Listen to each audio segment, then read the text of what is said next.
Well, it's time of the year when the Japanese beetles start coming out and causing all kinds of problems. And to take care of it, there's traps you can use for it. Out in the sun, kind of hard to find the buttons, but you can see we need to mow in here. This was part of our garden last year. I didn't quite plant all of it this year. Got a little flower coming up here.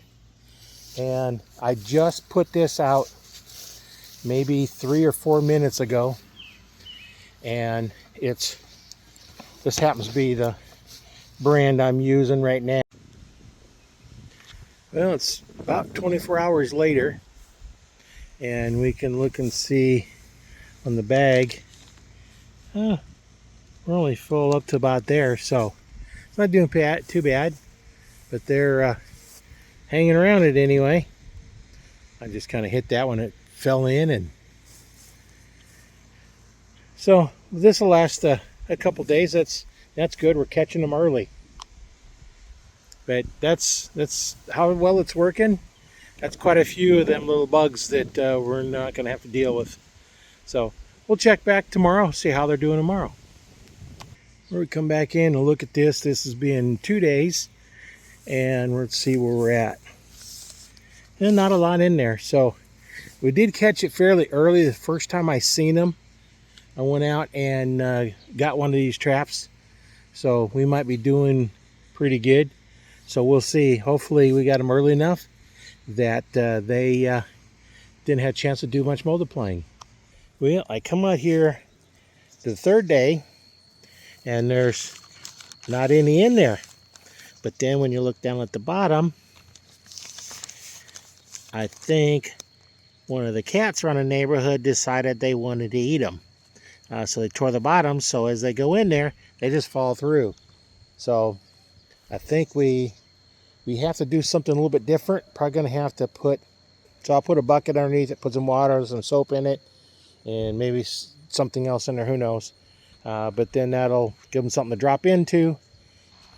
And we're going to fix it up here a little bit. I took some of this black duct tape and put some on the bottom on here.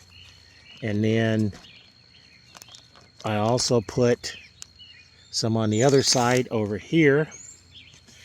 And then I put a bucket down here filled with water. I used some dish soap.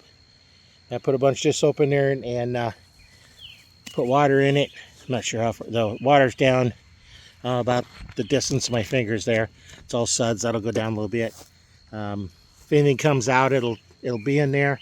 And that'll also help discourage the cats from trying to eat on it, because they're going to have to do around the bucket with the water in it. And I'm going to move this over just a little bit. So it's kind of more right directly underneath it. And we'll see if that helps it. Now here's the pack that you put on there with the pheromones in it that attracts those beetles. So hopefully that's going to take care of them. Here's one of them little Japanese beetles on there. We're going to try and see if we can eliminate that one. We'll update on the Japanese beetle trap. And the last time we put tape on here, and don't really have any in the bag, but I have some starting to collect in the bucket underneath. And not seeing a lot of them around. So we may have gotten early enough that they haven't had a chance to do a lot of breeding and multiplying. So we'll see. We'll keep an eye on it. I did see one earlier. I just seen one of them. So it may have done the trick. I put it out right as soon as I seen the first ones. And I think we might be all right, but we're going to leave it go for a few more days. It did rain a little bit this morning, but that's what we're doing here so far. So let's go ahead and let it go some more, and we'll see what it does in a few more days.